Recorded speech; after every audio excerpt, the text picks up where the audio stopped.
Yeah, since 2014. So we were, I mean, back then there was only a handful of brands. So, yeah, we've been in pickleball years. We've been here in eternity. And thanks for coming out too, by the way. We're happy to have you. Yeah. So we have three categories. We have made in the USA, assembled in the USA, and made overseas. So we do a little bit of everything. And so the made overseas is primarily our SLK brand. And so that moves the highest volume, but we also all of our Selkirk and Selkirk Labs is either made in the USA or assembled in the USA. And quality controlled, which is a big deal. I think we were just going through analyzing the other day, and the products that are made or assembled in the U.S. on average have like 7 to 8 touch points of inspection before they go out the door. There's a variety of rules to it, but it's essentially there's certain rules about where the last transformation happens and the percentage of U.S. versus foreign parts. So it has more foreign parts than it's typically assembled in the USA. Yeah, so I think we'll give you a tour of that. So we have a building where you can see like our CNC machine where we take raw panels, cut it out. We add build up for the grip. We assemble edge guard. Our printer, so we print the graphics. You'll kind of see we do have a facility that does all of our manufacturing in-house. I believe we have about 30 employees now that are part of our manufacturing and production in the USA.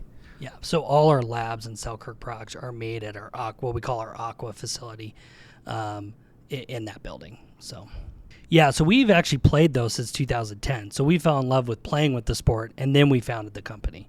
So we've been playing for, I mean, at this point, right, 15 years. So for a while. A lot of change since it's then. crazy, man. Yeah, when we first got into the sport, people wondered what we were doing with our lives. It was not a cool sport to be in. But since the pandemic, when it exploded, it became a cool sport to be involved in. A lot of investment money flooded in. Everybody was trying to take advantage of the growth, but we were really part of it when pickleball wasn't a cool sport, and we were trying to transform it from this corny mom and pop industry into a more professional industry and sport, which we think has happened since 2014 for sure. I mean, back then, I would say 1 out of 10 people knew what the sport was. Like, you would say, oh, we manufacture pickleball, and they're like, what is that? And you'd have to go through the whole spiel, right? Whereas nowadays you say, and everyone's at least heard of it, and I would say a majority of people have played at least in the U.S., so it was definitely a different dynamic back then. And we're early 30s, right? So then we were early 20s in a sport that was primarily, even when we were running the business, that was primarily in their 60s. So we were by far usually the youngest people on site at these events because, like, early days, we really grinded it out. Like, we went to tons of tournaments. We'd have a suitcase, we'd pull it out, lay all the paddles out, and it was interesting. It was fun. So and just bootstrapped it. So we haven't received any investment. It's only the owners or the family. And so, it's been, I mean, as anybody that has any sort of venture, building any kind of business knows, it takes a lot of work. It's a lot of grinding, and it takes a while and patience to actually see the results. So it's been a fun ride, but pickleball industry has been great, treated us very well. I mean, we did everything. So when we started, right, it was me, Mike, our dad, who was a founder and owner. He had just retired from the LA Fire Department at the time. And then we had one employee. We're still friends with him to this day. He's an engineer and something else. But and so that's how we started. So we've done everything. Like, I helped build paddles. We dealt with customer service. Our wives, especially Mike's wife, when he first married him, she was our first major customer service agent. So I think from a change perspective, we learned how to do everything because we had to. Whereas now we have close to almost 200 employees. Where we're more leading teams to accomplish goals. So that's been a big difference. And then, I mean, the sport has changed immensely too, along with that. So every couple of years, it feels like we're running a different company because early on we're doing every job, which is actually great. It's a great experience. We kind of understand the big picture and also the details. But every year we kind of have to adapt and reinvent ourselves. So actually, something we'll look at every once in a while is the brands that are popular we see as our major competitors, and those really shift about every 3 years. So there's brands we were worried about, we were watching, were our biggest competitors in 2014. Like, I mean, when we first started, it was Pickleball Inc. and ProLite, and they're not existent now, but those were the major brands. So we always felt like there's different brands every year. We're one of the few that have actually survived throughout the years, and even now we're starting to see a shift in the major brands the past year or so. I think we were willing to be consistent and put the work in for a long-term outcome versus trying to make shortcuts for short-term gain. So like a interesting example to this is you've seen we have the SLK brand and then the Selkirk, right? You've been playing with the new SLK Era paddle, and that was a decision we made probably in 2019, I think, 20 or maybe 2020. And at that time, we made all our products in the U.S., which was great, but we couldn't scale lower-end products. So till about 2019, we made everything, even our Neos, fully in the States. But we couldn't, like, you can't build entry-level products here. It's just very, very difficult to do like good technology. And so we basically were like, okay, we're going to have to start. We were committed to U.S. made, but we have to start manufacturing some of these entry price points overseas. And so what a lot of people recommended at the time was like slap your brand on it. Just put the S on it, right? It's just a lower price point S. You see a lot of brands we compete with do that. But we made this decision that, no, we're going to start a separate brand that has a tie-in to the core brand. And yes, it's probably not going to do as well in the beginning, but our main goal was we wanted to protect the core performance brand, which was Selkirk. And so we made that decision even though there was kind of short-term pain to build that brand. Even though there's tie-in, there's still short-term pain because it would have been a lot easier to throw the S on it. We would have sold a lot more. And so I think I'm using that as an example, as kind of a framework. We've tried to make decisions and go off of data at the right times for longevity versus making a decision today that maybe has short-term gain but long-term doesn't work. So I think making long-term decisions and not getting caught up in the moment is something that has been very key for us, because there's always, I mean, people will bring up different products or brands or different things other people are doing, and it's just it feels very immediate and urgent, and it's like, if we're not doing this, we're not doing the right thing. But we really try to take a longer term view about what's right for the sport. We talk to customers a lot. It's something we try to encourage, like even our engineering team, we make sure that we set up regular calls where they're talking to real customers at all levels. Sometimes it's easy to get caught up with just pros or just 4-5, but like the bulk of the market is 3-5. So we want to make sure we're talking to every level.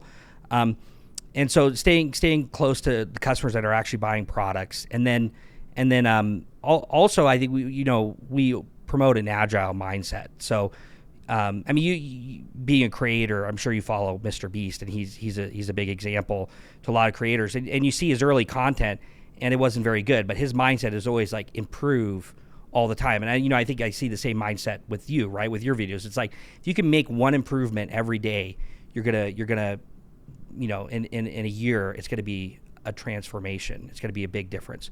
And so we take that mindset to everything we do. And usually what that means is a core tenet of our strategy is vertical integration. So there's a lot of things we do ourselves, whether that's manufacturing, even with our overseas partners, we get very involved in quality control and design. So being able to do more ourselves, create our own content, build our own ecosystem, our own technology, we outsource very little. Those are things that allow us to adapt and change quickly. And then, always making sure we have a long-term view to things instead of a short-term view. I mean, there's a framework. I don't know if you've seen Eisenhower's urgency importance matrix. But it's important to separate things that are urgent and things that are important. People often feel that if it's urgent, it's important, and that gets prioritized. And if you do that, like you'll never get ahead. You'll never focus on the things that really matter. And I think a good recent example of that is kind of all the paddle controversy that's happened really in like 12 months, right? Since Gen 3 concepts have kind of been a thing. And people have kind of said, why haven't you came out with something like that? And it's like, we're not going to build something that falls apart. We have a limited lifetime warranty. We're going to make sure we do it right. We're going to make sure it's within the heart of the rules, because we were fighting that this is not good for the game. And I think some of the tech we're going to show you is like we're able to build performance products at the highest level that are actually durable and hold up and aren't building in, purposeful obsolescence, which is what we're seeing a lot of right now. So we're just trying to be purposeful in what we're doing, and we're okay being perceived as being behind if we're doing the things that we know will get us ahead long term. Yeah, and it's actually interesting. A lot of the brands that have been pointed out to us the last couple of years, they've actually fallen quite a bit because they've chased these trends. I don't know if I should mention specific names, but I could bring up a lot of names at some point where, like I have one friend that'll bring things up to me, and I'm like, yeah, but their paddle breaks and it's not really following the rules, and so like it's not going to be relevant in a year, and that's usually the case. And there's certain even larger brands that the controversy and working around the rules has affected their business dramatically. They're losing pegs in stores, wholesale accounts are dropping them.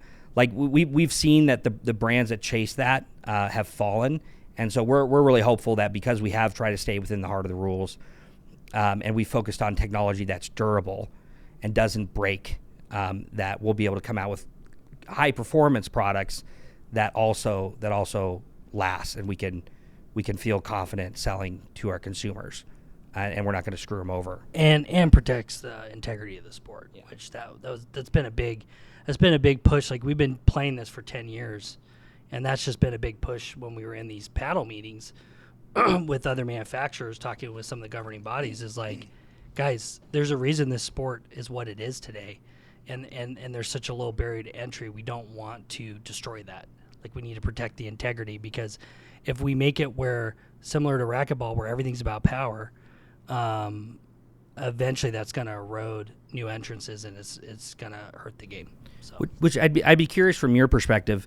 Would you say, do you have more fun playing pickleball with, let's say, when the ultra powerful Gen 3 paddles were out, the ones that were banned? Did you have more fun playing pickleball then or back in 2020, 2021? It's just going to take, 8 months for all the stuff that's been banned to be off the market, and so we're heading there, I think. And people really need to make sure that leagues, clubs, facilities, they're enforcing USAP rules and their approved paddles, because that'll make a big difference. I mean, and it's actually interesting. It's hard to know how much of this is correlation versus causation. But if anybody can do this, pull up Google Trends, type in pickleball. You can select pickleball as a sport, look at it from the past 5 years, and essentially since the introduction of these Gen 3 paddles, pickleball has flattened out in the U.S. in terms of Google Trend search interest. And we see this. There's other public sources you can find, such as Amazon sales data, and pickleball, as of recently, since the hyperpower paddles came in, it has affected its growth, we believe. And there is public data that seems to show that. Internationally, we haven't seen as much of these types of paddles take hold, and international growth has actually accelerated. So, I mean, we are huge believers that we need to maintain the integrity of the sport for the good of pickleball long term. And we see examples of this with racquetball. So it's interesting, even before all of this controversy, racquetball people that were very involved in the industry, when they saw pickleball, they're like, this is awesome. This is how racquetball felt back in the day before hyper powerful equipment took over. And so essentially what their warning was don't let these hyper powerful paddles take over, because it will destroy the spirit of the sport. And in racquetball, what specifically happened was the governing body started to take sponsorships in exchange for adjusting the rules. So a brand would come to them and say, hey, I have this new product, maybe it's faster ball, larger, faster racket, and if you change the rules to allow it, we'll give you a larger sponsorship contract by an order of magnitude. And that happened over and over, and it destroyed the spirit of the sport. Because racquetball used to be very similar to pickleball, where it was easy to learn, easy to play. But that isn't the case anymore. So we really don't want to see pickleball to go that direction. And we were very worried about that. We made some public statements to that effect. And it does seem like that's reversed in USAP's new rules have brought things back in place. So we're really excited about that. That also gives us a lot of stability to where we know what we can design to. And that's a critical factor for some of the new products that are coming out as well. Yeah, because that's been, and for clarity too, when we say Gen 3 or hyperpower, like we're talking specifically about structures that break to create more power. So not just Gen 3 is kind of being used as more of a broad term now. There are some structures out there that are those structures that don't break, that we would consider within the heart of the rules, especially where things are now. It's the products early on that were specifically built to break down core crushing in particular to create power. That's what we kind of have a problem with. Right. And it's interesting because those products, like when they first came out, it was considered a quality control defect. Because core crushing, it inherently is a quality control problem. It's essentially your tolerances for the core and the face, the carbon being molded over, aren't tight enough, and so it's causing the core to crush, or in the reverse effect, to not get a good seal and delaminate. And so it inherently is a quality control problem, but it creates this broken paddle that's hyper powerful. And then after certain brands had quality control issues, other brands released it as a feature. And as we know, they break over time. And you could use it for 3 months and then basically have to buy another one, right? So it's like, think any other world that you buy products, where would that be like acceptable at those price points, right? It's just not. So, and I think to Mike's point too, a big thing for us is we kind of have clarity now on where the rules are.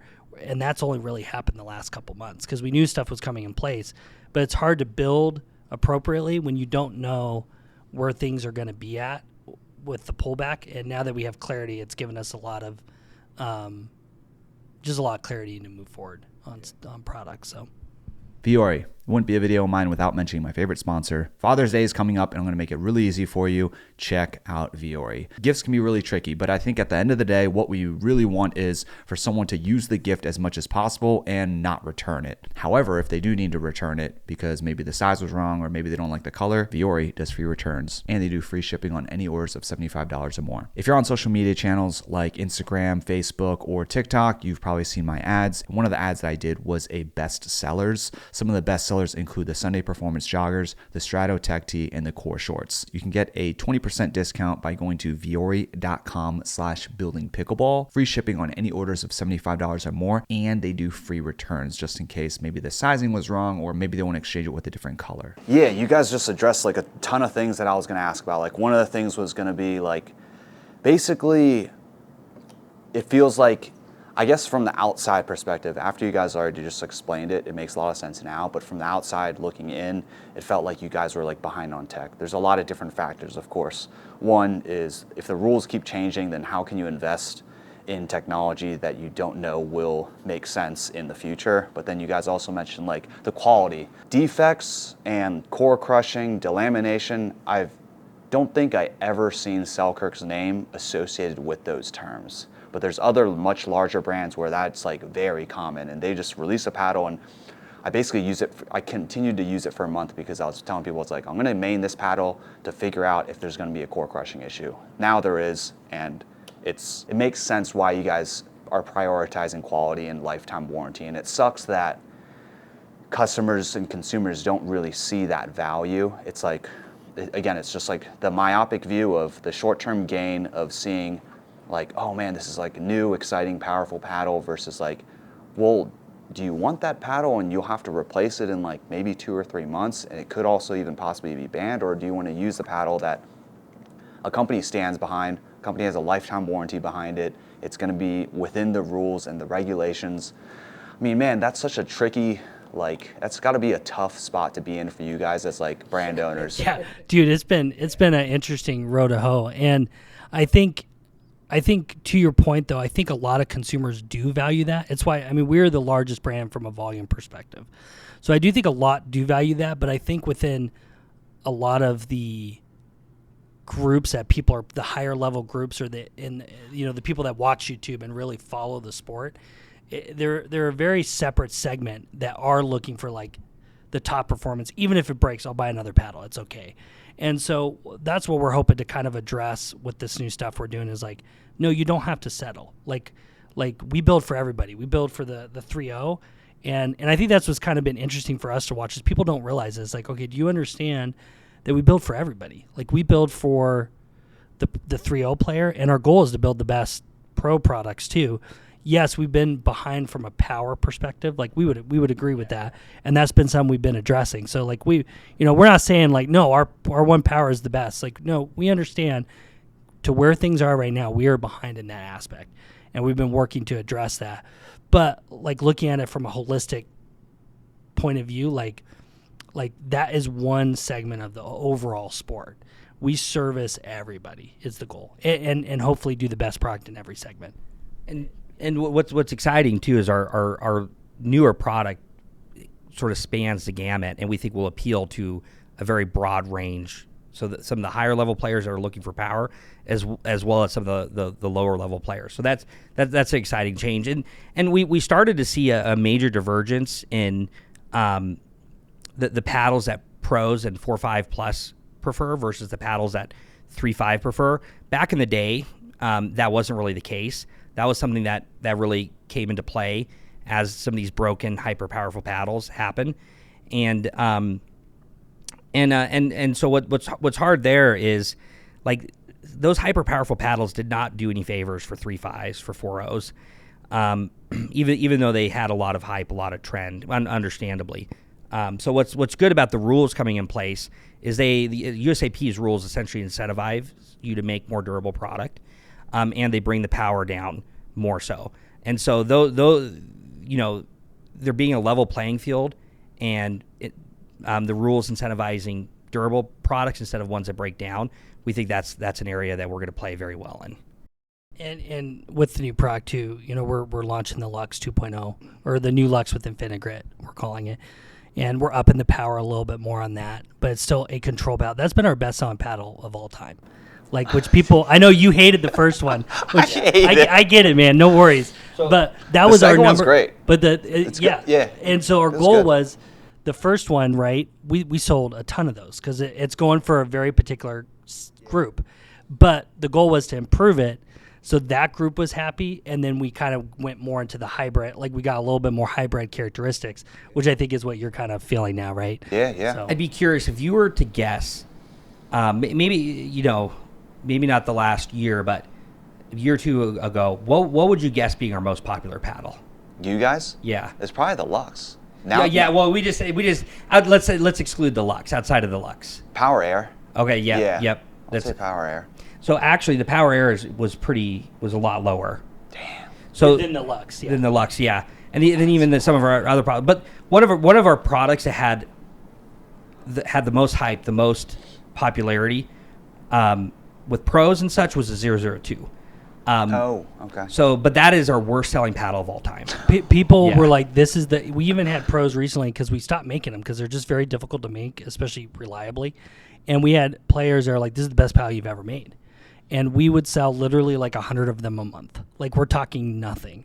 And so, to Mike's point, it's just like it's funny for us to watch that, and yeah. So going back to your point, it's been interesting for us to navigate. I think our goal is, can we have our cake and eat it too? And I think with the new stuff that you're going to see coming out this year, we've basically accomplished that. We're going to have some for everybody, which has been, and they're not going to be disappointed in its longevity, right? Like you're not ever going to be perfect, right? The goal is with composites, you're never going to have 100% or 1,000 batting average, but the goal is to put processes, QC, and tech in place that allows us to be at the highest threshold of durability with performance. Yeah. That makes sense. And even on that point of not being perfect, like all paddles, just the nature of the sport, like we will get some that break down, that delaminate or crush or whatever it may be. And usually when that happens, like it's a big deal because it's pretty rare. We go into we basically go into full like investigation mode, and like our teams basically correlate what happened and dive into it. Where I think some brands just like is what it is. Right. But it's one of those things where like it's a much different thing when we know, because we also, like, if that happens, we start reaching out to people we know use the paddles, and we can do analysis and scans and such. For us, when we do have those issues, like we've even done it where we put out a request saying like, hey, we will pay you if you have a bad paddle.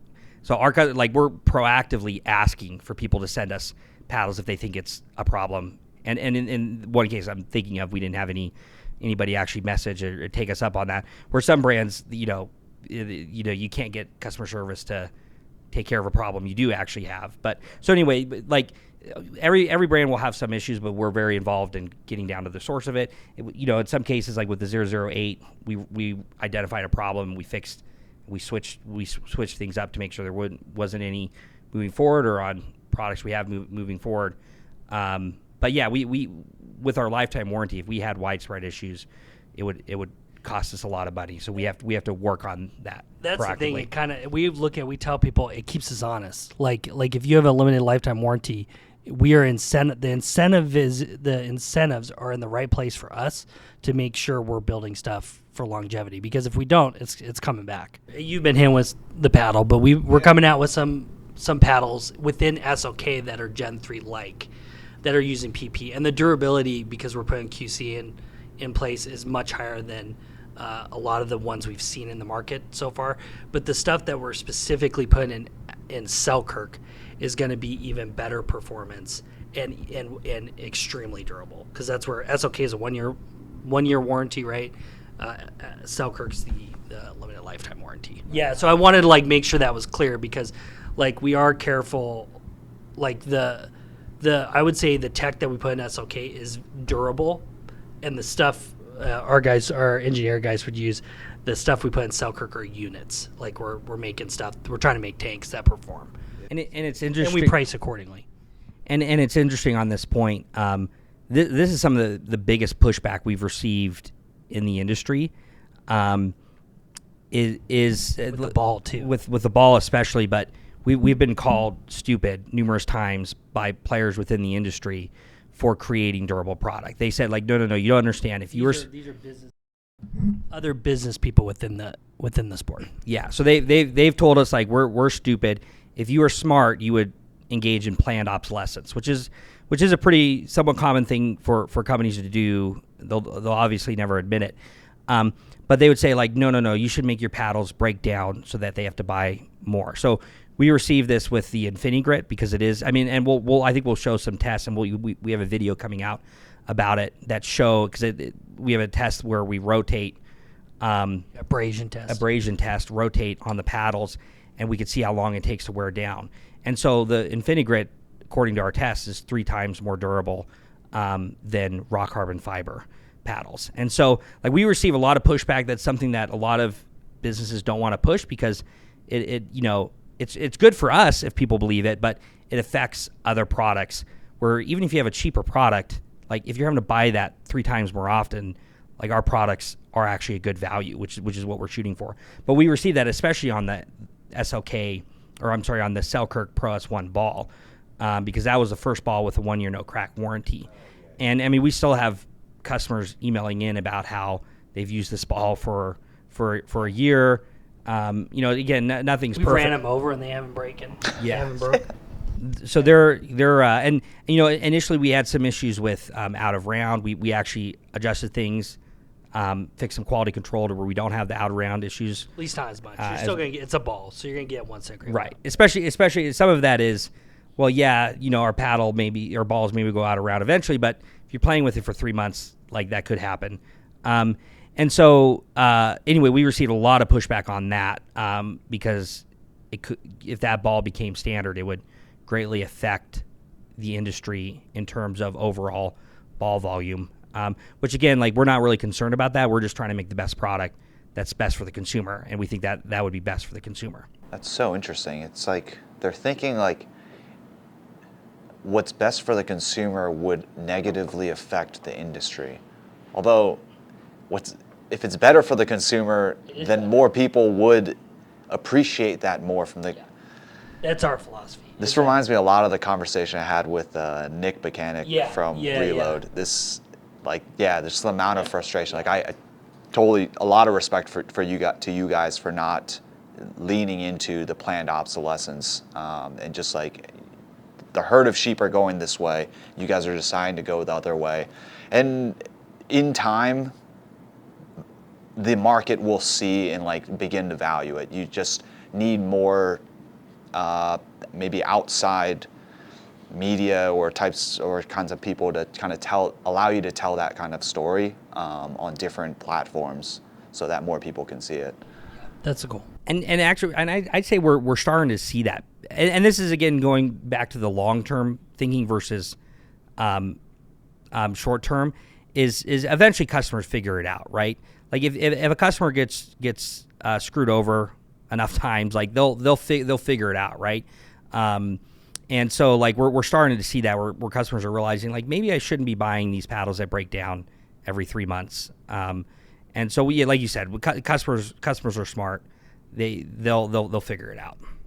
Yeah, I think things just move so fast in this market that like it's hard for people to keep up. But yeah, now that you've already put it out there, I mean, like reiterating it, and you're also going to have, I think, podcast with Braden and John Q as well. Yeah. Don't stop here. Don't whatever you're saying here, please say it on their podcast as well, so that you have more opportunities to put it out there. I mean, you guys kind of talked about it a little bit, but like, what responsibilities and roles do you feel like you guys have to own versus smaller or newer brands in the space? Do you guys feel like you own some responsibilities as like a legacy brand and kind of like one of the brands at the top? I think we're held to a higher standard. So that's part of our problem too, is like, which we take that on, it's fine, but we're 100% held to a higher standard. So we're expected to do things better, more perfectly, just execution should be better. Like, we're just held, like any large brand in any space, same with Nike, right? We're held to a high standard.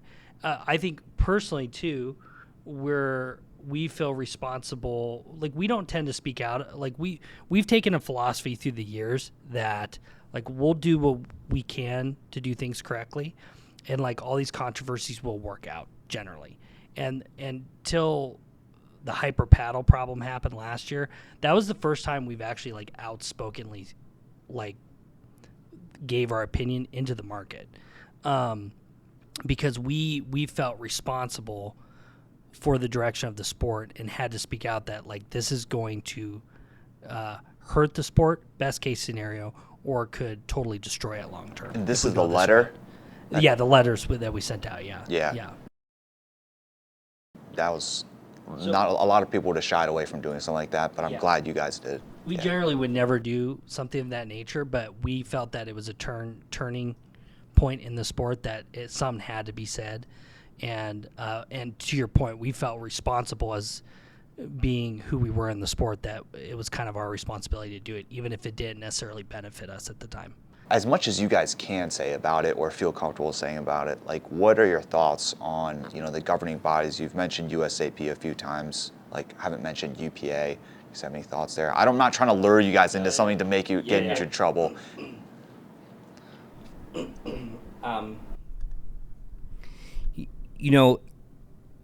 One of USAP is certainly not perfect, and we've over the years addressed many issues with them. That being said, they're a nonprofit, which we think is huge, and we do trust them to have the best interest of the sport at heart. They actually receive. I mean, they've received a lot of flack over the years, and oftentimes it's when they're trying to protect the sport, and they just don't communicate very well. And so there's been a lot of situations where they've tried to keep, like, spin is an example.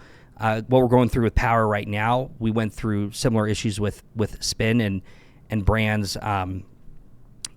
cheating on the roughness. It's interesting. We started especially learn this as we got into SLK, but all the overseas manufacturers that we partner with early on were like, hey, we're big on quality control. You got to keep within the specs. And they're like, oh, no, you don't understand. This is what everybody does. Is we create paddles that are in spec. And then for production, we create paddles that are out of spec because customers like it better. And so, like, there's things like that have been frustrating, but we haven't spoke out about because we didn't see it being an existential threat to the sport. And USAP, I mean, you saw the recent lawsuit where they actually start sharing their side and showing, like, structural, like, blatant, what appears to me, in my opinion, to be blatant cheating, and was our opinion beforehand. But they don't actually go out and say that because they're trying to be above board. They're trying to, I mean, they're careful on what they say. And so we kind of wish they would get out there on more podcasts and they would kind of share their side of it, because there's been a lot of blatant cheating going on in the sport in a lot of ways that are finally being addressed to make sure there's a level playing field. And I do feel like we've seen a huge trajectory change with them, where they're doing things quicker, and they're executing better, and they're starting to communicate better. So we feel that USAP is actively addressing issues and trying to go the right direction for the sport. And they're a nonprofit, and we believe they have the best interest of the sport in mind. So we think all facilities, all clubs should be careful to enforce USAP standards. They're also a little bit stricter standards, as you've seen. Like other standards have higher spin, higher power thresholds, which again we don't think are good for the sport. So we think keeping things a little bit more toned down according to USAP standards is better for the long term of the sport. So we definitely hope leagues, facilities, clubs, they enforce USAP standards long term. What were your thoughts on PureFoam? What did you guys call the 008? Oh yeah, PureFoam. PureFoam? Yeah. What were your all's thoughts on, like, once, like Carbon came out with the True Foam, and then I think they were the first ones to come out with full foam, but you guys also came out with PureFoam and just like getting into a full foam construction. Yeah, so I think they launched only like a week before us, maybe 2. It was they were talking about it a little earlier, but we've been working on foam structures for a while. So obviously ours is solid, and then they have their like structure, right, or holes. So one thing I'll say is, I think a lot of consumers don't understand is when you see a product today, it took a year, sometimes longer. We're trying to shorten those time frames to make that product, right? So decisions were made a year ago. Like same with 007. Like that project started early 2023 and it came out end of 2024 because we were like changing some stuff. So we saw obviously a huge shift in the sport since then, right? I mean, really in 2024. So 008 was great because we used that platform to really kind of test out structures, how we process the foam, how the playability was, durability was, because that's labs. It's our kind of our test bed, right, to really try products. Sometimes long term we'll have more mass market products. 008 was actually pretty mass market. We widened distribution on 008 a little bit, but it was a great test bed for us to learn how consumers are interacting with the foam, durability, how the different thicknesses performed in the market. So foam is the future, like pure and simple. I think there will be, like we did the Lux 2.0 structure. That is really good for control, and there will be a place for PP, or polymer cores, but foam is where everything is going, and I think we are way farther ahead than most people realize on it, and they're going to realize that pretty soon, because we've been working on a lot of stuff in the background. And I think you're seeing a lot of other companies kind of scramble to work on foam, but our knowledge base at this point is quite a bit, I would say, farther ahead than probably most of these guys. Not all of them, but most of them. Why do you think the future is foam? It's a way more durable structure. There's a lot more you can do with it. There's augmentations you can do. There's just PP is not a great structure for longevity. If you process it a certain way, it's great, but to build actually where we think performance products are going, foam is going to be one way to do it if you know how to properly use it. And so it's a more flexible structure. And we're building long-term. Overall, we're looking to simplify our line because things are there's just so many options nowadays, even for us. We understand that with the consumer. So A recent brand launched, I believe it was 5 shapes and three thicknesses. And so that's a total of 15 models to choose from. not in foam, but just in Yeah, general. not in foam, just outside. So there's an interesting analogy, and I don't know if we should even, I'll share the analogy, but it's something we talk about a lot that we think will be powerful long term. There's this, I don't remember if it was a case study or an example, but someone was selling jams at a market, and they had every possible jam available. So like 30 jams, you get all these different variations. And what they saw happen was people would walk up, they would look at all the options, get overwhelmed, and walk away. And so what they then did is they went from 30 options down to 3, something like 3 or 4. I don't remember the exact number. And their sales went through the roof. And so we see a similar thing. Like when we launch models, we're gonna and part of it is with the foam technology, it allows us to simplify and hit a larger gamut of performance. We're able to do what we call multifunction product. Yeah.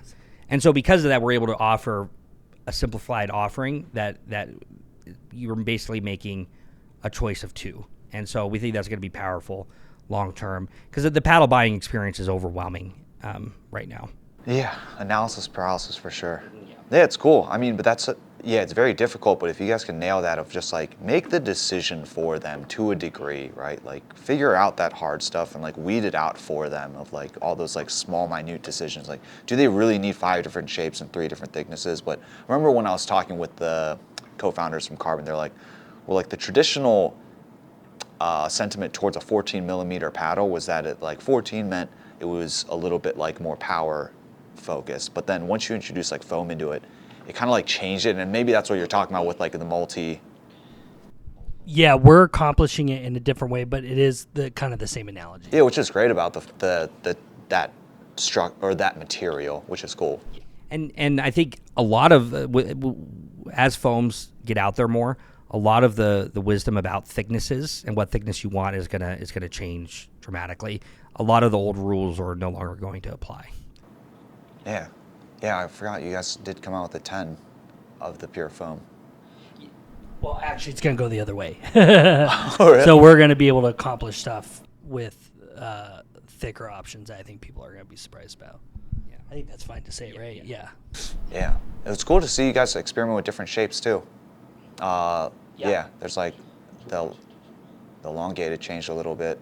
And also the wide body was also a little different. Yeah, one thing. Yeah, I think we can. Yeah. Okay. Sorry, sometimes we're just trying to think through what we can share because it's better tough, safe man. than sorry. It's tough when you have tons of employees and you have tons of distribution. You just have to be like make sure you're not letting things out of the bag too early. But we're looking. Part of the plan is to simplify, right? And so part of the test with that is these new shapes we're doing in the era. Are basically our kind of experiment to see if we can run with the two revamped shapes that fit most of the world, most of the consumers. And so that's kind of our goal is to start transitioning to a model like that over the next couple years where it's just more simple. So yeah. I liked the 006 shape a lot. I actually really liked that paddle. Yeah. Oh yeah, the original tour basically. Yeah. That tour shape, that paddle was great, man. I remember Pickleball Will put me onto it. Yeah, he loved that paddle. Yeah, that was a fun project. How did the 007 perform? Like, was it to y'all's expectations? What was like the thought going into that paddle? We actually did really well with it. So there was actually, I think I believe it was one of our best, if not our best performing labs product, right? Yes, it was. Yeah. There's a lot of people that like edgeless platforms. Like I know there's like a kind of a hatred in the mainstream or the non-mainstream higher level players, but there's a core group of people that love edgeless product, and so people loved the Infinigrit Storyi. They liked the two different thicknesses. Obviously, it's a very unique playing paddle, very stiff. It's especially the 10 mil, right? Like that 10 mil's kind of a crazy paddle. So it flexes a ton. So it's just different. But there's a core group of people that absolutely love those things. And we tested the Infinigrit and the titanium mesh system. So we were throwing a lot at that product to get in the market. And we did a really cool case. So, and we hadn't had a labs project in a while. So it did very well. Yeah. And I think a big part of the value proposition there is the Infinigrit. So we're trying a lot of different things. I mean, it's a cool story being 007 in the case. But the Infinigrit was the main thing. We're like, this is what we're releasing. This is what we want to get feedback on. We mentioned a test previously, the abrasion test that shows it's 3x more durable. But also from real consumer testing, we haven't found a product on the 007 that has worn down. because we're trying to get feedback on that, and we haven't found a 007 that has worn down like you would see with raw carbon over a period of 3 to 6 months. So it kind of proved the InfiniGrit, which was our main goal, and now we'll be able to take that and combine it with other products and technology that achieve other performance goals. Yeah, it's gonna be great to see like the InfiniGrit on more products, just more time in the market when InfiniGrit has more time in the market. Because I remember when Dakota put me onto it, she was like, "Oh, yeah, we're working on InfiniGrit. These are like the kind of tests that we're running on." I was like, "That makes a lot of sense." It's like, "Oh wow, you could do like, as opposed to raw carbon fiber, not only just like the longevity of it, but also design, which is also like another nice byproduct of something like that, like material." Yeah, because like to your point with design, like we understand the attractiveness of raw carbon. We'll have raw carbon products as well, but I mean, I don't know, man. Like it's just a sea of black out there on paddles, right? It's just they all look the same, and we really want to kind of get back to being able to do creative designs that are still aesthetically pleasing, but are differentiation versus just the sea of black paddles out there. So it's cool to see though, like no one else was working on something like that. Everyone was just doing like spray on grit or the raw carbon fiber, and the spray on grit market was like much smaller, and like everyone just kept going towards raw carbon fiber as opposed to you guys were like, well, why don't we just like keep iterating on the spray on grit, and then you guys found the thing. I don't know how the whole thing of patents. I don't know how much of that you guys can like control, which is always like a really interesting it's a trade subject. secret. So it took it took 100. So we didn't patent it because we don't want people knowing what it is. But it took 1,000. Yeah, so like Coca-Cola recipe, right? There's no patent on it. It's in a safe somewhere. So That's awesome. So there's a few people in the company that know the actual formula, and so in the process, because it's like it's a process too. And it took 1,000 iterations, 1,000 tests to basically come to that conclusion.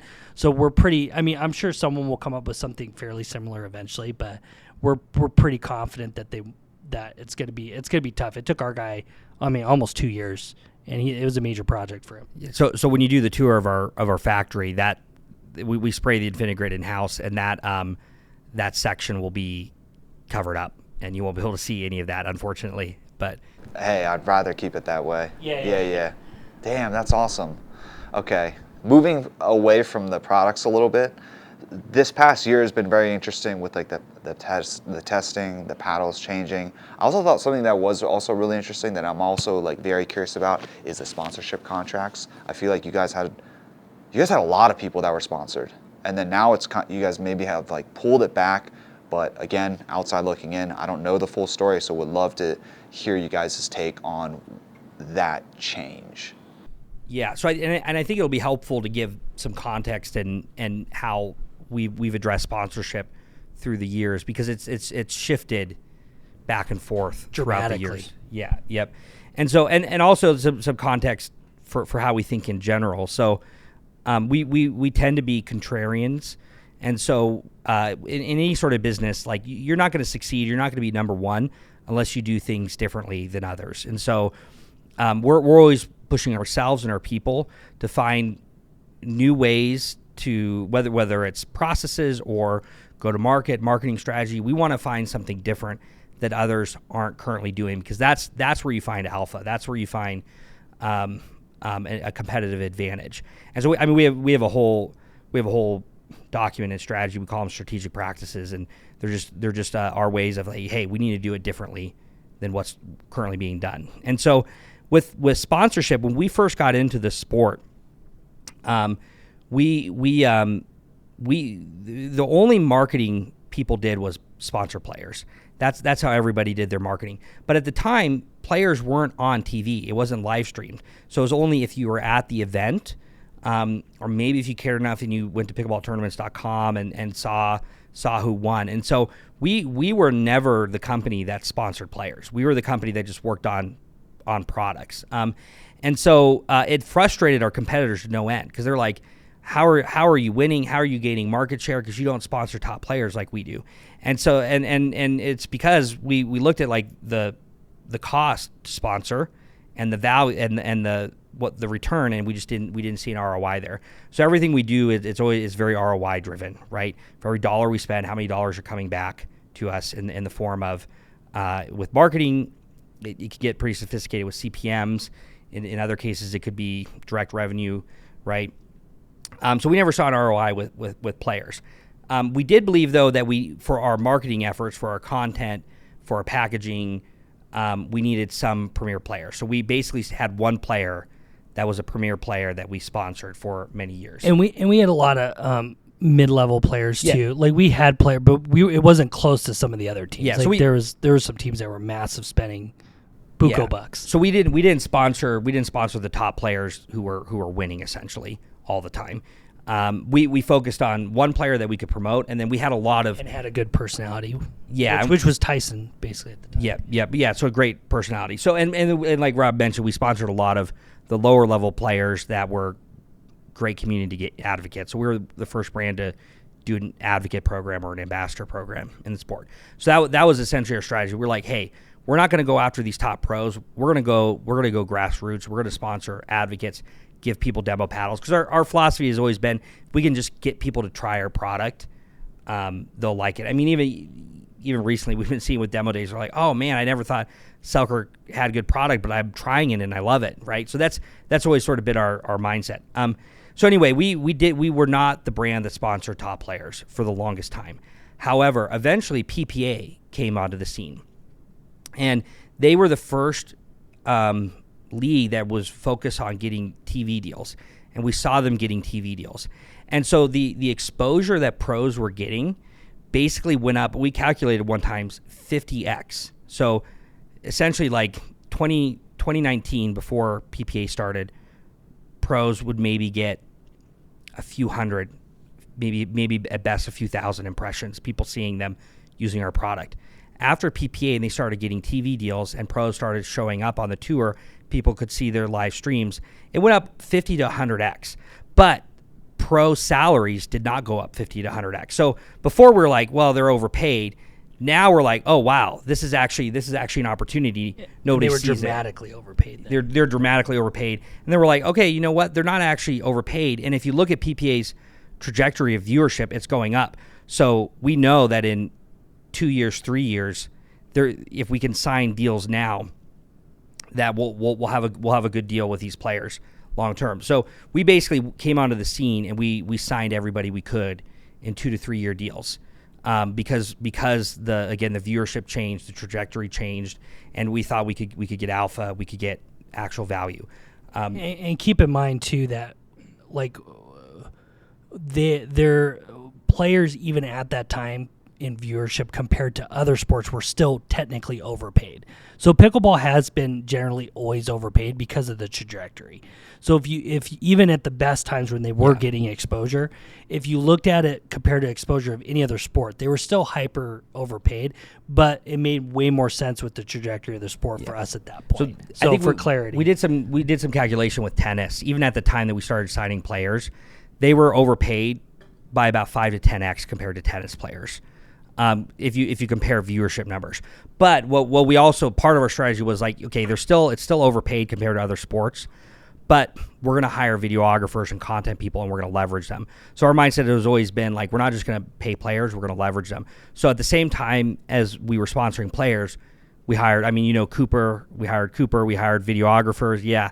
And great people. We're like, okay, not only are we going to have good players that aren't as overpaid as prior, we're going to be able to leverage them. We're going to build more content than anyone, and we have a digital ads strategy to make sure more people get viewership. So and then our players benefit too because we got them exposure and they got other sponsorship deals, so they were doing better than most of their peers. Right at that point. So a lot of the players we signed them, we promoted them. They were able to leverage all of our promotion to sign other deals, and so it worked out great for the players. So that's what we did about 2-3 years ago. Those contracts are now essentially coming, expiring, and we're choosing not to renew, and so in most cases not negotiate. So there's been this thing of like, oh, players are leaving. It's like, well, they're not leaving. Like we're not signing, and that's for two reasons. One is, in our opinion, because we have individuals that work on TV deals for us, and they can track actual TV numbers. You know, tracking YouTube isn't too difficult. Our opinion is it doesn't appear that viewership of pros is increasing. It's actually flattening. That matches with, again, if you look at Google Trends. So we started this trajectory, this direction, and we saw value. It's now, in our opinion, seems to have flattened, but pay has skyrocketed dramatically. And so now we no longer see an ROI with some of the top players that already have a lot of exposure. And then in addition to that, there's a lot of emerging pros and a lot of up-and-coming players that are replacing the old guard. So the old guard has a little bit more brand reputation, and they're able to get better deals with other sponsors. But we don't think 2 years from now, we don't know how relevant they're going to be. So we've essentially shifted our strategy of we're not renewing contracts, and we're not sponsoring top players that have these high level that are just, again, 10, 20x overpaid compared to other sports. I mean, pickleball is the easiest sport to make a living at right now. Like any other sport, tennis, baseball, anything to make a living, you have to grind for 10 years. Like pickleball is the only sport that you can come in, play for a year, make a living, right? Literally make a 6-figure income. Yeah. Like it's crazy. So like it's very, so it's great for the players, right? Which is awesome because it allows them to dedicate more time. But we also have to make business decisions on where we spend our marketing. And so we've basically decided this top level, we're not seeing ROI there. And we're instead, our new strategy is to focus on up and coming pros. So we want to build foundation training. You know, we're partnering with Morgan Evans to basically bring up the next generation. And we think that, I mean, and bring value to those players too, and help them along the way. So it makes sense. So with our Emerging Pro program, we actually don't sign long-term deals to start. We sign short-term deals. And so we're essentially able to, like, many of the players like QD was in that program. Rachel was in that program.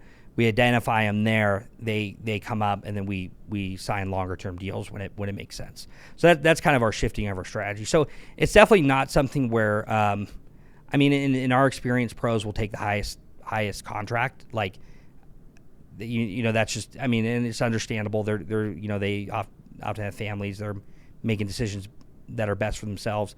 But it's not a matter of an exodus. It's a matter of we've seen a shift in ROI. We've seen changes in the trend lines, and so we're adjusting our strategy. We're essentially going back to our old strategy of we're going to focus on having a couple top players. So like we have Jack Sock, which has a lot of brand recognition, which is very helpful for international, for big box, for a lot of our partners, and Catherine Parento. So we want a couple of top players, and then we're going to focus on emerging pros and grassroots advocates. That's interesting, man. I love this part. One of my questions was gonna be like how you guys are making up for it or shifting. You answered that. I guess I have two things. What has the ROI been like on having sponsoring a guy like Jack Sock, and then also, what do you look for in emerging pros? Yeah. So with like Jack. So with any sponsorship, there's a lot of nuances, right? You don't always have hard data. There's some hard data, and then you can make conclusions to make decisions, right?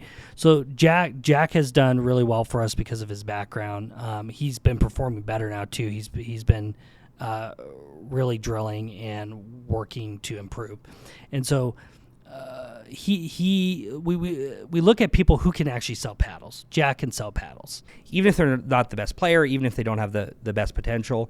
They have a great personality. That's something that we can work with on the marketing side. Where does content? It's like, as social media and content has risen, so has like athletes and their like undertaking of being content creators to a degree. Like, does that fit into the picture for y'all? Oh yeah, content's still going to be a major proponent of our growth. So, if people don't know what's going on, right? Like, it doesn't really mean much. It's kind of like a tree falling in the forest, right? If no one's there to hear it. So media is a huge proponent of getting our messaging out and letting consumers see our new athletes and what we're doing. So as an athlete, a big way you can stand out from the crowd is by having a social media, is by creating content. I mean, we look at that, we analyze that, we run reports on players' social media, and that does inform our decisions. How's it been opening up a brick and mortar? This is the first brick and mortar, right? One, is it in Boise? Yeah, our first one in Boise. So that's our first flagship store, we're calling it. I mean, it's been a great experience. So it's very humbling for us to be able to be at a point where we can open a store that's a pickleball dedicated store and actually fill it with our branded merchandise, right? Like that's a huge milestone. I think for the sport too, and for us, what it means is it just shows that pickleball is going mainstream, and our goal is for this to be a proof concept that these could be repeated throughout the world. So it's been a great experience. We have a great team that runs that, and it also allows us to have data in that community to see how that pro shop interacts with the community, and then also get data in real life. So one thing that's hard when you're trying to improve products, right? Even clothing is a great example. Our sales team there is able to give us data on how people are feeling about the fit, function, what they would like to see, and we get that data really quick because they're part of the company. So it's a huge test bed for us to really get a lot of data on products to be able to improve and understand what's moving in real life versus, which is very different sometimes than online in a D2C environment or even wholesale. So I mean, essentially with the pro shop, we're able to manifest our brand in real life. And, we have a court for demos. We're able to get real feedback. We're able to affect the community. Our store manager, we call them, they're in charge of community outreach, right? We want to not just be a brand that's, transactional. We want to actually partner with people. We want to offer good service. We want to educate. We're really trying to build an ecosystem with our company, whether that's content, technology, stores, and so it's exciting. It's kind of surreal to see our brand in real life show up. I think too, kind of going off what your one point is, we're trying to build an ecosystem where every touch point with the brand lives up to the brand, right? So that was one thing, like on clothing and a lot of the soft goods we've been working on is we've been known as high performance paddles, but we want, if you interact with our shoes, if you interact with our clothing, if you interact with our bags, that every touch point you have with the brand is a great experience and lives up to the brand's reputation and allows you to join that ecosystem and stay in it from a product standpoint, and then be able to watch our videos and content on how to do a dink or how to do a drive, and basically have a one-stop shop for your pickleball experience from a 3.0 all the way to a pro is the goal. Man, this is sweet. This is super cool. Damn, the way you guys are super intentional and just like, you can really see the experience coming from like, I don't know if legacy brand is the right word, but you guys have just been in the industry for a while, and even coming from the tech space, like you've used terms like agile, and it's like, you guys have been doing this for the past 10 years. You guys didn't, what were you guys doing before? School. You should dive into our background. Yeah. So we, and we think to some degree it's an advantage, but we started our first company when I was 15 and Rob was 17. And for further background, we were homeschooled, so we only have a high school education. Actually, not even. We have a GED. Yeah, we have a GED. So when I was 16 and you were 18, we both got our GEDs, and we just went full time into business. So at the time, we had another sporting goods company, and we were importing from China. Have you ever heard of Airsoft? Yeah. Yeah, so we got in at kind of the ground floor of that, and we imported a lot of the high-end parts. Yeah. Damn, Airsoft was sick back in the day. Yeah. I used to be into paintball, really. Yeah. We were too. Oh, okay. With playing at least, but same. we were in the Airsoft Oh, business. okay. Damn.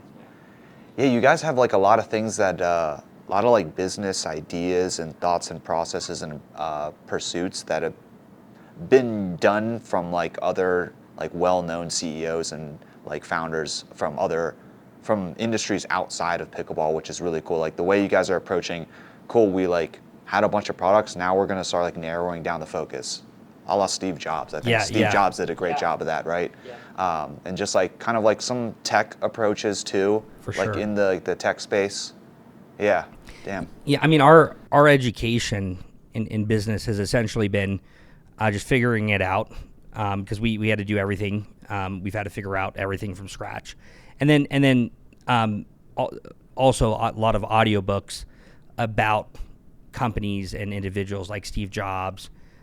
So even beyond sort of popular level books that explain theory, we like seeing real businesses, seeing their real struggles, their real challenges, how they solved it in a unique way in their unique context, and that's essentially been our education. And then, of course, as we've grown and brought on more employees, learning from others, we love talking to people, business owners, asking everything we can about how they make decisions, how they run, and the tech. There is a lot to learn from the tech industry, and so we pull a lot from the tech industry. I think even some consumer brands like Procter and Gamble, there's a lot to learn, and really trying to apply that to Selkirk.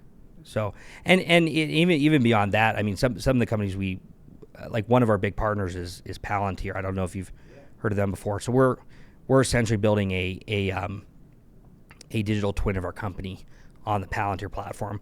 And so that's been one of our big focuses this year.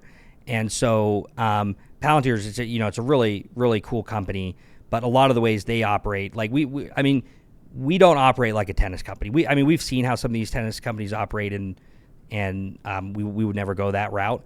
Or golf. There's more to learn from golf. We like Callaway and Titleist and We actually have a couple TaylorMade employees. One new one that from there. But we're really trying to build the future of not just pickleball, but the future of how sporting goods companies run and operate.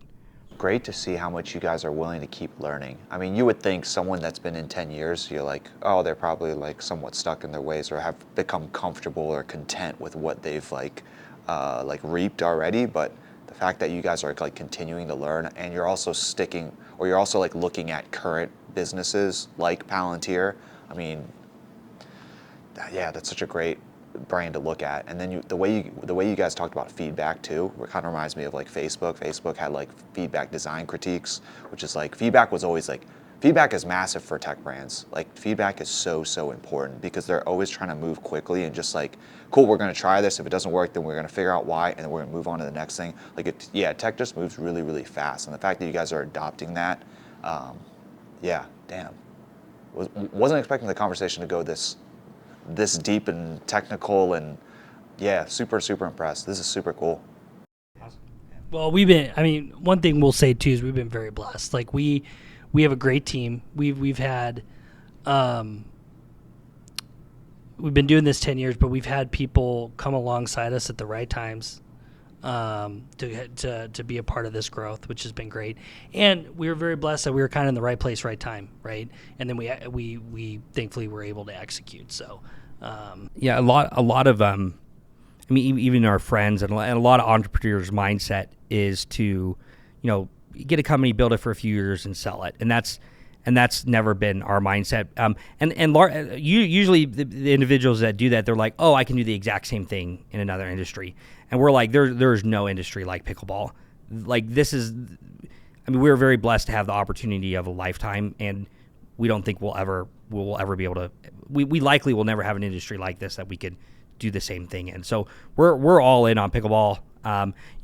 We mentioned like one of the things that's helped us along the way to continue to succeed. Part of that is our commitment to never get into another sport. We're never going to enter another sport. We're pickleball only. That's why Selkirk Sport. It's not sports plural.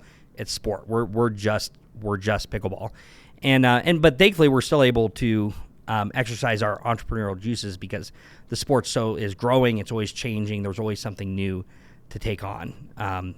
So that's also why we feel like stewards of the sport to some degree, at least one of the stewards. It's admirable to hear you guys be like not 1 foot in, 1 foot out. It's like, no, we're just like all in on pickleball. That's awesome. Yeah, and that, that vertical integration, you mentioned Steve Jobs, Apple, that was very important to them as well.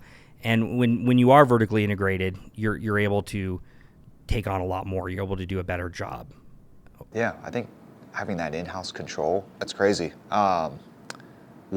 what's next? Like you guys mentioned early on in the conversation, push to international, which makes a lot of sense. I've talked to multiple founders now who are like also doing the same thing, so it's great to see that. But also, yeah, like what else is next for you guys? I think on the international front, there's a lot of cool things we're doing there. We're still in the very early stages, so we probably won't talk about too much the way we're going about building international, because it is different from how companies typically go about it. It's quite a bit different from how we see a lot of our competitors going about it. But maybe come back in a year and we'll be able to talk about it and see how it's going, if it's working.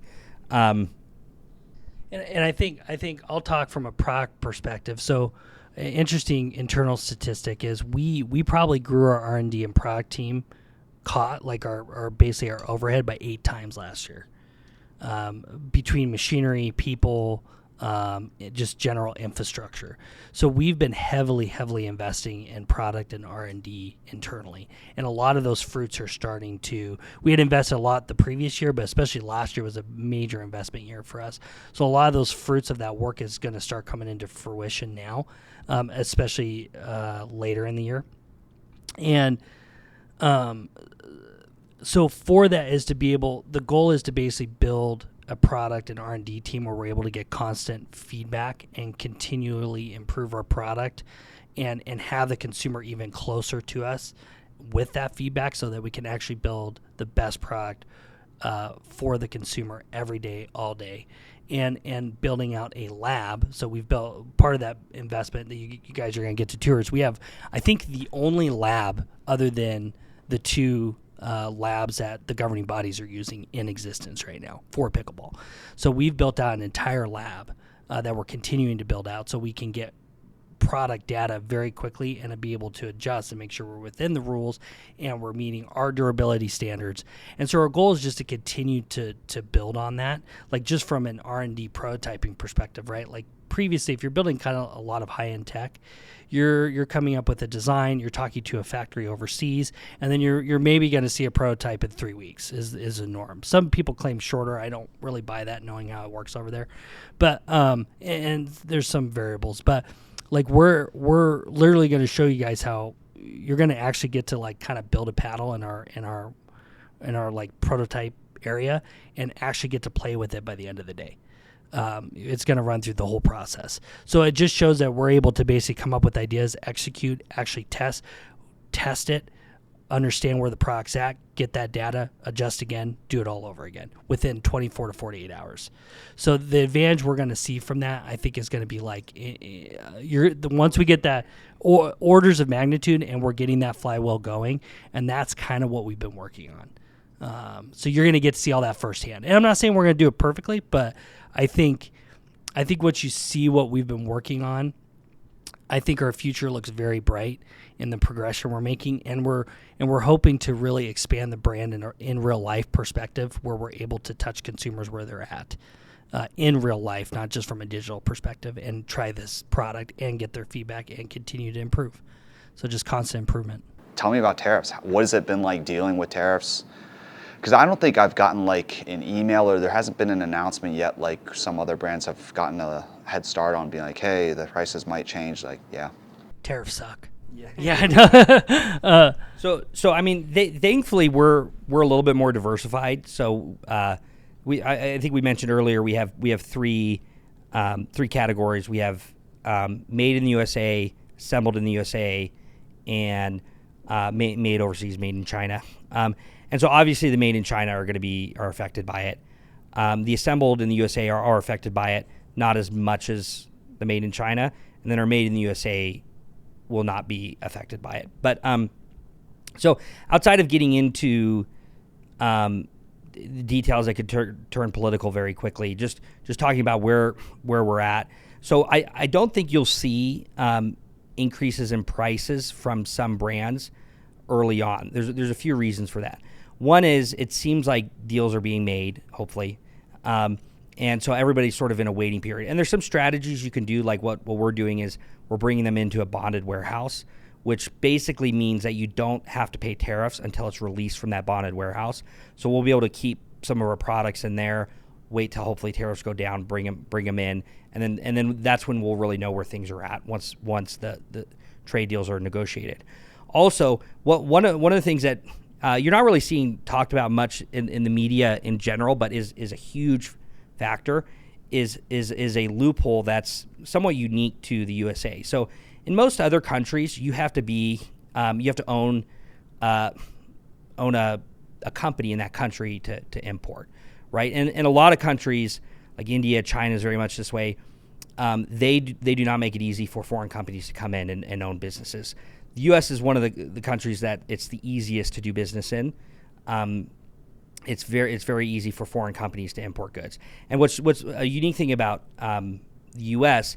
is a foreign company, like a Chinese company, can be the importer of record in the USA. So I know I'm getting into some technical terms, but essentially what that means is that they're responsible for compliance and reporting the prices that they're bringing goods in on. And so what happens in those situations is there's a lot of cheating that's involved. And so what we've seen from a lot of factories is they've made a switch overnight and said, hey, wait, hold on. I know there's tariffs, but actually you don't have to pay those tariffs. We'll be the importer of record. We'll bring it in. But the problem is DDP. Delivered duty paid. Yeah. The problem is that we're not engaging in this because we know that they're basically offering to cheat, right? So they're basically saying we'll bring them in and they're going to report a lower price. This is also very common on Amazon, because Amazon allows you, a lot of the top brands in Amazon are actually Chinese companies, and they're the importer of record. And so you won't see prices increase right now because that loophole still exists, and we see a lot of cheating happening at the moment. So there's a couple things that will need to happen. One is they really should address the cheating, because it affects brands that are honest, and it actually affects small U.S. companies more than anything. Because if this continues and the cheating's allowed, then especially on Amazon, the Chinese companies are going to essentially dominate, because they're willing to be the importer of record. If they get caught, no big deal. They have another company in China that will be the importer of record. There's no accountability. But assuming that loophole gets addressed, that's when you'll start seeing brands actually raising their prices, because it's affecting them. So for us, with some of our products, such as some of the new SLK, like, we are increasing the price above what we initially were planning to release it, because we do have to pay the tariffs. And that's with the assumption that tariffs are going to go down from the 160% they are right now. Yeah, right. Which isn't sustainable. Right. So maybe something 40%. So anyway, we think that it won't affect pricing immediately, but 2-3 months from now, that's when it really we'll start seeing the fallout. But so the brands that are allowing Chinese companies to do deliver duty paid, they'll be able to keep stuff in stock, assuming it doesn't get seized at the port. And they're like, hey, you imported this product last month and the price was, $30. Now for some reason it's $5. What you have to pay tariffs on the $30 price, or whatever that looks like. So it'll be interesting to see how that plays out. And I think just from a normal economic standpoint, like, you have delays, right? Like, we have inventory right now on a lot of products. So we actually were overstocked on some particular products. So we'll be in pretty good shape with all our current products right now. But like Mike said, it's all the new stuff. And I think you have a lot of brands in similar scenarios where they have inventories. So as those inventories go down, they have to bring new stuff in. I think, like Mike said, in 3 months, you're going to start seeing that price go up. But at the moment, everybody's hoping that deals get negotiated and the tariffs are at a more reasonable rate across the board. And then and we do think we're in a good position because we have diversity. Something we've been talking about internally for a while is we want to be part of the reindustrialization movement, which is bringing stuff back to the USA. So China is just like, they're very good at making product. You have to stay on top of quality, especially composites. They're one of the best in the world at making composite products. Yeah. But the USA does have composite ability. There's just depending on the process. So we want to be part of the reindustrialization movement, bring more back to the USA, and then also explore. We think we're one of the few brands that can explore alternative countries, and because we have that engineering capability, we can set up factories elsewhere. So if anything, it hopefully will work out in our favor, if we're able to, in these kind of situations, like it's rough at the beginning, but the people that can adapt quickest tend to win. So as an example, if you look at the 08 financial crisis, which was really a banking crisis, it crushed banks across the board, with the exception of JP Morgan. So JP Morgan Chase, they actually came out on top, and it accelerated their dominance in the banking industry. So generally speaking, there's the brands that can adjust, the brands that are in the best position, it actually supports and helps them. And I think some of the smaller brands that can adjust quickly as well. Some brands that aren't completely invested in China will be able to adjust quickly. I don't know. I hope people kind of see that like we're just normal guys that basically have a brand in this space, right? They have families. We're just trying to do the best we can. Yeah. We're never going to be perfect. Like we're at a high standard. Like we get it. Like and we're hoping. Hopefully people realize that like we're working. If there's things they see, we may disagree with you and say, actually, we're not working on a solution with that because we don't really think that's a problem, or we think that's a very particular part of the market. But our goal is like we are here to serve the pickleball community, and we're never going to be perfect. But the goal is, I think, hopefully people start seeing that. Even if you don't necessarily like all our products, especially even the new ones, I think we're going to have a lot of stuff you will like. That you see what we're trying to do and the progression we're making. And just know that like we're here to stay. Like we're not getting into any other sport. We're not. We are a pickleball company. That's all we will ever be. And the goal is a lot of the things we've been working on. We're really excited to show everyone, and hopefully all that come to fruition. So tell them the story. Tell them the story about on the cruise with the guy that would basically you were in the elevator with and saw you wearing all your Selkirk stuff. Oh yes, like this is what people think. Right, so right. This is we tend to try to think the best of people's perception, but this is what people think. Like I think we are as a brand sometimes. So yeah, it's just kind of funny. So I ran into this guy. He saw that I had Selkirk gear on. He's like, oh, you know about Selkirk, right? I was like, oh no, what? He's like, oh yeah, well they're a big brand. They were bought by BlackRock. And it's like, oh really? I didn't know that. And so I didn't tell him who I was, but like there's this perception, that we're private equity or hedge fund, and that's definitely not who we are. And that private equity and hedge funds really poured into the industry in 2021. Interest rates were low. There's a lot of cheap money.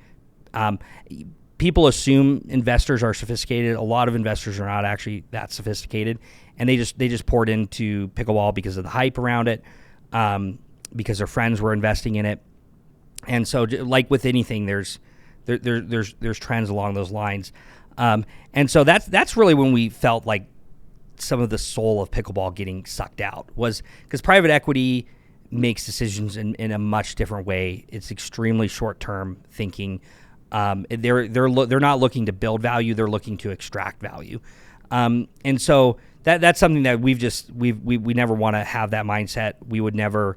That's not the route we would ever go. And so and hopefully supporting brands and there are a lot of smaller brands that are this way. But brands that are actually trying to build value, we give away tens of thousands of paddles to schools, nonprofits, fire departments, police departments to try to grow the sport. We sponsor thousands of teachers trying to help them, support them to grow the sport.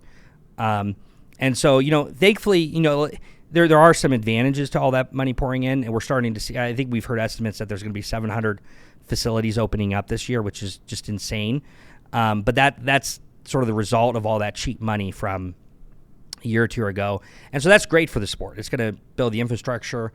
A lot of those facilities, in order to survive, they're going to have to bring in new players. But hopefully, and I think with interest rates crashing and certain entities not doing very well with their investment, that really appeal to these hedge funds and private equity, like we're seeing pickleball fall out of favor in the investment community, which again has some disadvantages because we do want that investment for facilities and growth, but also hopefully can bring back some of the soul to the sport and make sure it doesn't get sucked out by people that don't really care about its long-term potential. Yeah, so to be clear, like to piggyback off of that, like we're totally family owned. So it's me, Mike, my dad, and my brother Tom, 100% owned by the Barnes family.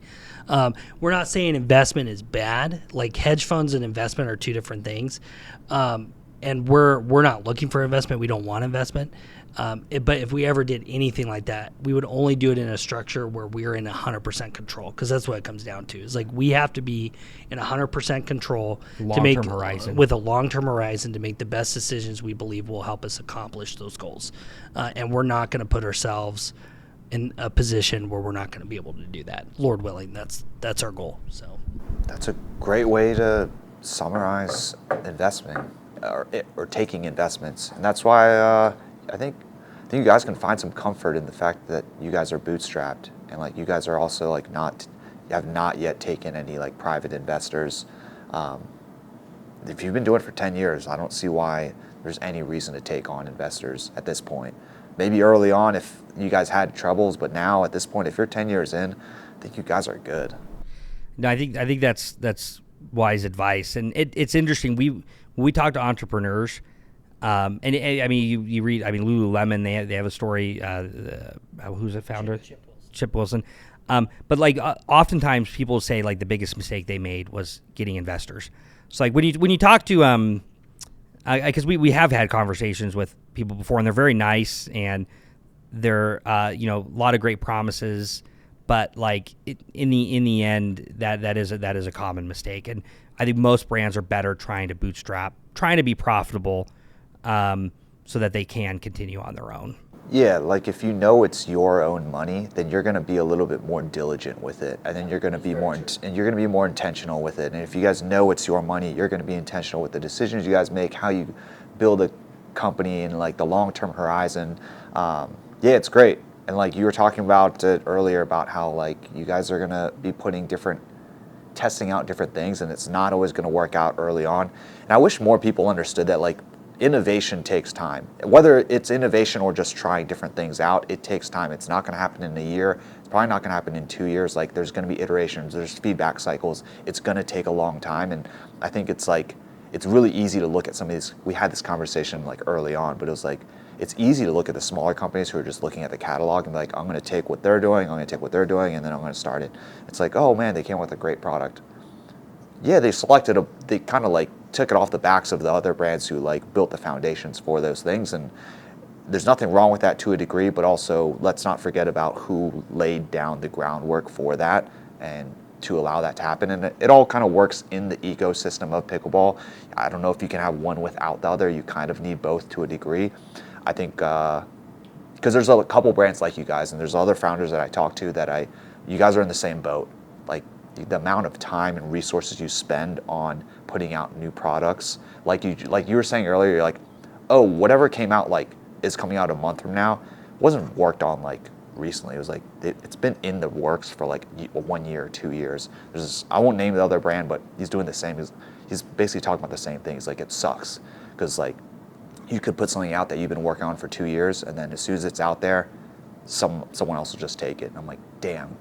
And then he kind of talked about like, well, how do you innovate or create stuff that can't be taken?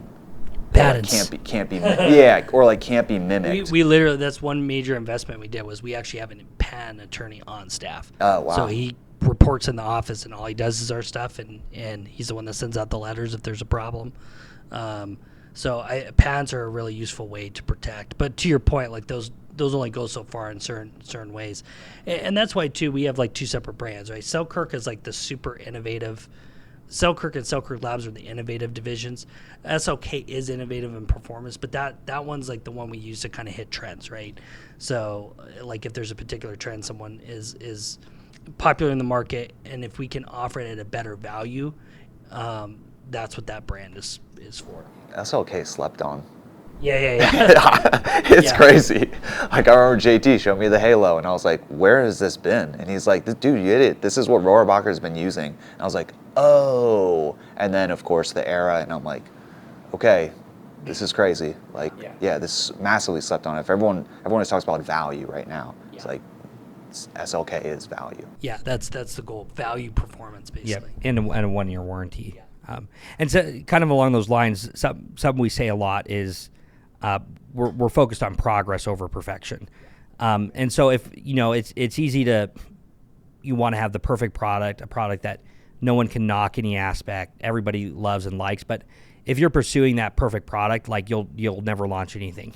I mean, I think this is very true with content, right? If you wait till your videos are perfect, you'll never launch a video ever, right? But if you're like, you know what, if I can make every video a tiny bit better than the last one, and if in the middle of it, it feels like you're not making a lot of progress. Like all you see is the mistakes and the problems and the lack of perfection. But what we'll often be like, well, you realize there's maybe problems, but like, is this iteration better than what we were doing a year ago? And it's like, oh yeah, this is way better. Like that's what we want. And when you have that mindset, it allows you to move quicker.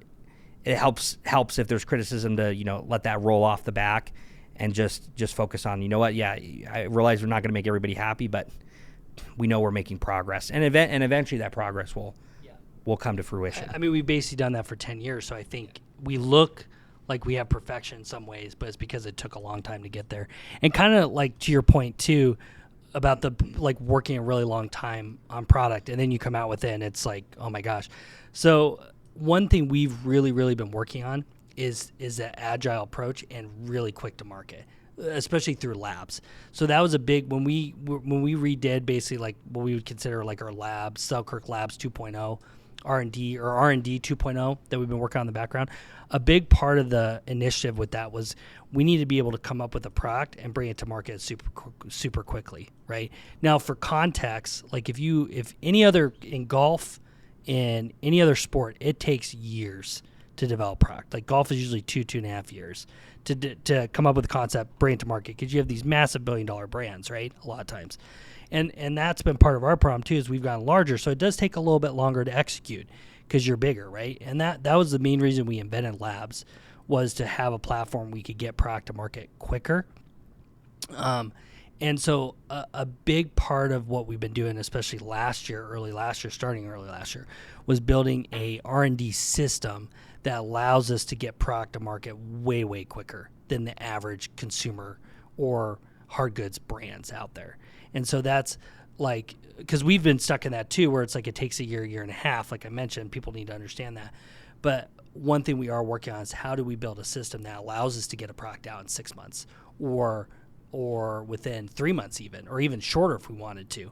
And we've actually been able to accomplish that. Some of the new tech we are working on has been shorter time frames because we've been able to use this new system to basically bring it to market.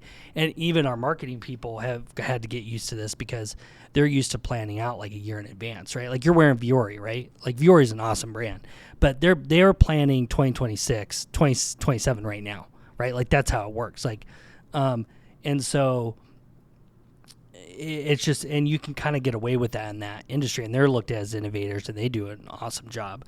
And so we're trying to figure out how do we build a system similar to like how Tesla's done, where we can innovate in a very short time span and then actually implement those technologies really quickly in actual product. Yeah. Damn. I don't have anything else. This was a kick-ass conversation. Cool. Yeah, I don't have a lot of these, but the very few that I have, I always enjoy them thoroughly. It's always with the founders, and yeah, I appreciate it. It's awesome. Oh yeah, our pleasure. Thank you, Brian. I appreciate you. Thank you very much.